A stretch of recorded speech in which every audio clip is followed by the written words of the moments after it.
ಅಖಿಲ ಭಾರತ ವೀರಶೈವ ಮಹಾಸಭೆಯು ಕೂಡ ಇದನ್ನು ಈಗಾಗಲೇ ಸ್ಪಷ್ಟಪಡಿಸಿದೆ ಮತ್ತು ಈಗಾಗಲೇ ಎಲ್ಲ ಭಾಗದಲ್ಲಿಯೂ ಕೂಡ ಈ ವೀರಶೈವ ಲಿಂಗಾಯತ ಅನ್ನುವುದನ್ನೇ ಬರೆಸಬೇಕು.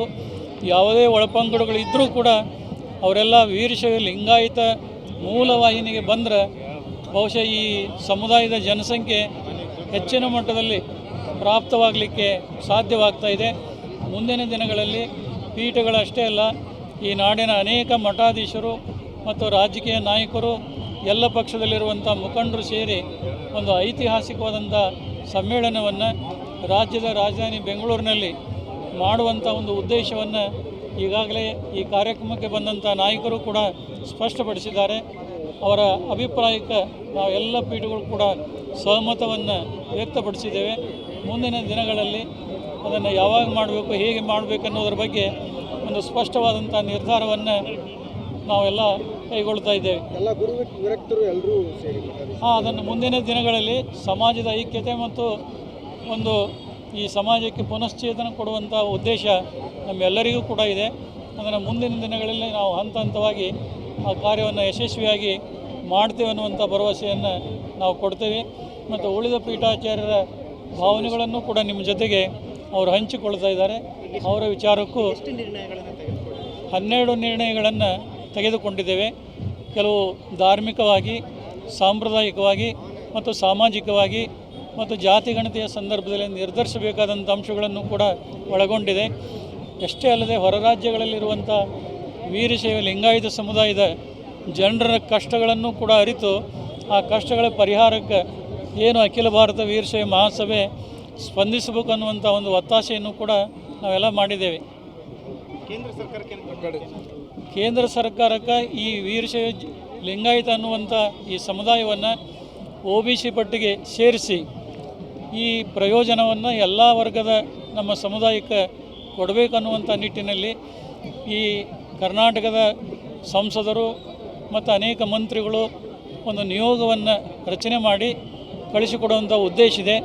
ಅಂಥ ಸಂದರ್ಭದಲ್ಲಿ ಅವರೇನಾದರೂ ಪಂಚಪೀಠಗಳು ಕೂಡ ಬರಬೇಕು ಅನ್ನುವಂಥ ಆಹ್ವಾನವನ್ನು ಕೊಟ್ಟಿದ್ದಾದರೆ ನಾವು ಕೂಡ ಅವರ ಜೊತೆಗೆ ಹೋಗಿ ಮಾನ್ಯ ಪ್ರಧಾನಮಂತ್ರಿ ನರೇಂದ್ರ ಮೋದಿ ಅವರಿಗೆ, ಗೃಹ ಸಚಿವರಂಥ ಅಮಿತ್ ಶಾ ಅವರಿಗೆ ಕೊಡುವಂಥ ಒಂದು ಪ್ರಾಮಾಣಿಕ ಪ್ರಯತ್ನವನ್ನು ನಾವು ಮಾಡ್ತಾ ಇದ್ದೇವೆ. ಅಖಿಲ ಭಾರತ ವೀರಶೈವ ಮಹಾಸಭೆಯು ಕೂಡ ಇದನ್ನು ಈಗಾಗಲೇ ಸ್ಪಷ್ಟಪಡಿಸಿದೆ ಮತ್ತು ಈಗಾಗಲೇ ಎಲ್ಲ ಭಾಗದಲ್ಲಿಯೂ ಕೂಡ ಈ ವೀರಶೈವ ಲಿಂಗಾಯತ ಅನ್ನುವುದನ್ನೇ ಬರೆಸಬೇಕು.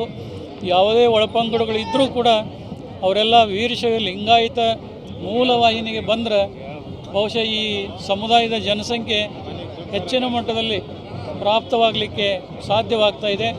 ಮುಂದಿನ ದಿನಗಳಲ್ಲಿ ಪೀಠಗಳಷ್ಟೇ ಅಲ್ಲ, ಈ ನಾಡಿನ ಅನೇಕ ಮಠಾಧೀಶರು ಮತ್ತು ರಾಜಕೀಯ ನಾಯಕರು ಎಲ್ಲ ಪಕ್ಷದಲ್ಲಿರುವಂಥ ಮುಖಂಡರು ಸೇರಿ ಒಂದು ಐತಿಹಾಸಿಕವಾದಂಥ ಸಮ್ಮೇಳನವನ್ನು ರಾಜ್ಯದ ರಾಜಧಾನಿ ಬೆಂಗಳೂರಿನಲ್ಲಿ ಮಾಡುವಂಥ ಒಂದು ಉದ್ದೇಶವನ್ನು ಈಗಾಗಲೇ ಈ ಕಾರ್ಯಕ್ರಮಕ್ಕೆ ಬಂದಂಥ ನಾಯಕರು ಕೂಡ ಸ್ಪಷ್ಟಪಡಿಸಿದ್ದಾರೆ. ಅವರ ಅಭಿಪ್ರಾಯಕ್ಕೆ ನಾವು ಎಲ್ಲ ಪೀಠಗಳು ಕೂಡ ಸಹಮತವನ್ನು ವ್ಯಕ್ತಪಡಿಸಿದ್ದೇವೆ. ಮುಂದಿನ ದಿನಗಳಲ್ಲಿ ಅದನ್ನು ಯಾವಾಗ ಮಾಡಬೇಕು, ಹೇಗೆ ಮಾಡಬೇಕನ್ನೋದ್ರ ಬಗ್ಗೆ ಒಂದು ಸ್ಪಷ್ಟವಾದಂಥ ನಿರ್ಧಾರವನ್ನು ನಾವೆಲ್ಲ ಕೈಗೊಳ್ತಾ ಇದ್ದೇವೆ. ಎಲ್ಲ ಗುರು ವಿರಕ್ತರು ಎಲ್ಲರೂ ಸೇರಿ ಅದನ್ನು ಮುಂದಿನ ದಿನಗಳಲ್ಲಿ ಸಮಾಜದ ಐಕ್ಯತೆ ಮತ್ತು ಒಂದು ಈ ಸಮಾಜಕ್ಕೆ ಪುನಶ್ಚೇತನ ಕೊಡುವಂಥ ಉದ್ದೇಶ ನಮ್ಮೆಲ್ಲರಿಗೂ ಕೂಡ ಇದೆ. ಅದನ್ನು ಮುಂದಿನ ದಿನಗಳಲ್ಲಿ ನಾವು ಹಂತ ಹಂತವಾಗಿ ಆ ಕಾರ್ಯವನ್ನು ಯಶಸ್ವಿಯಾಗಿ ಮಾಡ್ತೇವೆ ಅನ್ನುವಂಥ ಭರವಸೆಯನ್ನು ನಾವು ಕೊಡ್ತೇವೆ. ಮತ್ತು ಉಳಿದ ಪೀಠಾಚಾರ್ಯರ ಭಾವನೆಗಳನ್ನು ಕೂಡ ನಿಮ್ಮ ಜೊತೆಗೆ ಅವರು ಹಂಚಿಕೊಳ್ತಾ ಇದ್ದಾರೆ. ಅವರ ವಿಚಾರಕ್ಕೂ 12 ನಿರ್ಣಯಗಳನ್ನು ತೆಗೆದುಕೊಂಡಿದ್ದೇವೆ. ಕೆಲವು ಧಾರ್ಮಿಕವಾಗಿ, ಸಾಂಪ್ರದಾಯಿಕವಾಗಿ ಮತ್ತು ಸಾಮಾಜಿಕವಾಗಿ ಮತ್ತು ಜಾತಿಗಣತಿಯ ಸಂದರ್ಭದಲ್ಲಿ ನಿರ್ಧರಿಸಬೇಕಾದಂಥ ಅಂಶಗಳನ್ನು ಕೂಡ ಒಳಗೊಂಡಿದೆ. ಅಷ್ಟೇ ಅಲ್ಲದೆ ಹೊರ ರಾಜ್ಯಗಳಲ್ಲಿರುವಂಥ ವೀರಶೈವ ಲಿಂಗಾಯತ ಸಮುದಾಯದ ಜನರ ಕಷ್ಟಗಳನ್ನು ಕೂಡ ಅರಿತು ಆ ಕಷ್ಟಗಳ ಪರಿಹಾರಕ್ಕೆ ಏನು ಅಖಿಲ ಭಾರತ ವೀರಶೈವ ಮಹಾಸಭೆ ಸ್ಪಂದಿಸಬೇಕು ಅನ್ನುವಂಥ ಒಂದು ಒತ್ತಾಸೆಯನ್ನು ಕೂಡ ನಾವೆಲ್ಲ ಮಾಡಿದ್ದೇವೆ. ಕೇಂದ್ರ ಸರ್ಕಾರಕ್ಕೆ ಈ ವೀರಶೈವ ಲಿಂಗಾಯತ ಅನ್ನುವಂಥ ಈ ಸಮುದಾಯವನ್ನು OBC ಪಟ್ಟಿಗೆ ಸೇರಿಸಿ ಈ ಪ್ರಯೋಜನವನ್ನು ಎಲ್ಲ ವರ್ಗದ ನಮ್ಮ ಸಮುದಾಯಕ್ಕೆ ಕೊಡಬೇಕನ್ನುವಂಥ ನಿಟ್ಟಿನಲ್ಲಿ ಈ ಕರ್ನಾಟಕದ ಸಂಸದರು ಮತ್ತು ಅನೇಕ ಮಂತ್ರಿಗಳು ಒಂದು ನಿಯೋಗವನ್ನು ರಚನೆ ಮಾಡಿ ಕಳಿಸಿಕೊಡುವಂಥ ಉದ್ದೇಶ ಇದೆ. ಅಂಥ ಸಂದರ್ಭದಲ್ಲಿ ಅವರೇನಾದರೂ ಪಂಚಪೀಠಗಳು ಕೂಡ ಬರಬೇಕು ಅನ್ನುವಂಥ ಆಹ್ವಾನವನ್ನು ಕೊಟ್ಟಿದ್ದಾದರೆ ನಾವು ಕೂಡ ಅವರ ಜೊತೆಗೆ ಹೋಗಿ ಮಾನ್ಯ ಪ್ರಧಾನಮಂತ್ರಿ ನರೇಂದ್ರ ಮೋದಿ ಅವರಿಗೆ, ಗೃಹ ಸಚಿವರಂಥ ಅಮಿತ್ ಶಾ ಅವರಿಗೆ ಕೊಡುವಂಥ ಒಂದು ಪ್ರಾಮಾಣಿಕ ಪ್ರಯತ್ನವನ್ನು ನಾವು ಮಾಡ್ತಾ ಇದ್ದೇವೆ. ಅಖಿಲ ಭಾರತ ವೀರಶೈವ ಮಹಾಸಭೆಯು ಕೂಡ ಇದನ್ನು ಈಗಾಗಲೇ ಸ್ಪಷ್ಟಪಡಿಸಿದೆ ಮತ್ತು ಈಗಾಗಲೇ ಎಲ್ಲ ಭಾಗದಲ್ಲಿಯೂ ಕೂಡ ಈ ವೀರಶೈವ ಲಿಂಗಾಯತ ಅನ್ನುವುದನ್ನೇ ಬರೆಸಬೇಕು. ಯಾವುದೇ ಒಳಪಂಗಡಗಳಿದ್ದರೂ ಕೂಡ ಅವರೆಲ್ಲ ವೀರಶೈವ ಲಿಂಗಾಯತ ಮೂಲವಾಹಿನಿಗೆ ಬಂದರೆ ಬಹುಶಃ ಈ ಸಮುದಾಯದ ಜನಸಂಖ್ಯೆ ಹೆಚ್ಚಿನ ಮಟ್ಟದಲ್ಲಿ ಪ್ರಾಪ್ತವಾಗಲಿಕ್ಕೆ ಸಾಧ್ಯವಾಗ್ತಾ ಇದೆ. ಮುಂದಿನ ದಿನಗಳಲ್ಲಿ ಪೀಠಗಳಷ್ಟೇ ಅಲ್ಲ, ಈ ನಾಡಿನ ಅನೇಕ ಮಠಾಧೀಶರು ಮತ್ತು ರಾಜಕೀಯ ನಾಯಕರು, ಎಲ್ಲ ಪಕ್ಷದಲ್ಲಿರುವಂಥ ಮುಖಂಡರು ಸೇರಿ ಒಂದು ಐತಿಹಾಸಿಕವಾದಂಥ ಸಮ್ಮೇಳನವನ್ನು ರಾಜ್ಯದ ರಾಜಧಾನಿ ಬೆಂಗಳೂರಿನಲ್ಲಿ ಮಾಡುವಂಥ ಒಂದು ಉದ್ದೇಶವನ್ನು ಈಗಾಗಲೇ ಈ ಕಾರ್ಯಕ್ರಮಕ್ಕೆ ಬಂದಂಥ ನಾಯಕರು ಕೂಡ ಸ್ಪಷ್ಟಪಡಿಸಿದ್ದಾರೆ. ಅವರ ಅಭಿಪ್ರಾಯಕ್ಕೆ ನಾವೆಲ್ಲ ಪೀಠಗಳು ಕೂಡ ಸಹಮತವನ್ನು ವ್ಯಕ್ತಪಡಿಸಿದ್ದೇವೆ. ಮುಂದಿನ ದಿನಗಳಲ್ಲಿ ಅದನ್ನು ಯಾವಾಗ ಮಾಡಬೇಕು, ಹೇಗೆ ಮಾಡಬೇಕು ಅನ್ನೋದ್ರ ಬಗ್ಗೆ ಒಂದು ಸ್ಪಷ್ಟವಾದಂಥ ನಿರ್ಧಾರವನ್ನು ನಾವೆಲ್ಲ ಕೈಗೊಳ್ತಾ ಇದ್ದೇವೆ. ಎಲ್ಲ ಗುರು ವಿರಕ್ತರು ಎಲ್ಲರೂ ಸೇರಿ ಅದನ್ನು ಮುಂದಿನ ದಿನಗಳಲ್ಲಿ ಸಮಾಜದ ಐಕ್ಯತೆ ಮತ್ತು ಒಂದು ಈ ಸಮಾಜಕ್ಕೆ ಪುನಶ್ಚೇತನ ಕೊಡುವಂಥ ಉದ್ದೇಶ ನಮ್ಮೆಲ್ಲರಿಗೂ ಕೂಡ ಇದೆ. ಅದನ್ನು ಮುಂದಿನ ದಿನಗಳಲ್ಲಿ ನಾವು ಹಂತ ಹಂತವಾಗಿ ಆ ಕಾರ್ಯವನ್ನು ಯಶಸ್ವಿಯಾಗಿ ಮಾಡ್ತೇವೆ ಅನ್ನುವಂಥ ಭರವಸೆಯನ್ನು ನಾವು ಕೊಡ್ತೇವೆ. ಮತ್ತು ಉಳಿದ ಪೀಠಾಚಾರ್ಯರ ಭಾವನೆಗಳನ್ನು ಕೂಡ ನಿಮ್ಮ ಜೊತೆಗೆ ಅವರು ಹಂಚಿಕೊಳ್ತಾ ಇದ್ದಾರೆ. ಅವರ ವಿಚಾರಕ್ಕೂ 12 ನಿರ್ಣಯಗಳನ್ನು ತೆಗೆದುಕೊಂಡಿದ್ದೇವೆ. ಕೆಲವು ಧಾರ್ಮಿಕವಾಗಿ, ಸಾಂಪ್ರದಾಯಿಕವಾಗಿ ಮತ್ತು ಸಾಮಾಜಿಕವಾಗಿ ಮತ್ತು ಜಾತಿಗಣತಿಯ ಸಂದರ್ಭದಲ್ಲಿ ನಿರ್ಧರಿಸಬೇಕಾದಂಥ ಅಂಶಗಳನ್ನು ಕೂಡ ಒಳಗೊಂಡಿದೆ.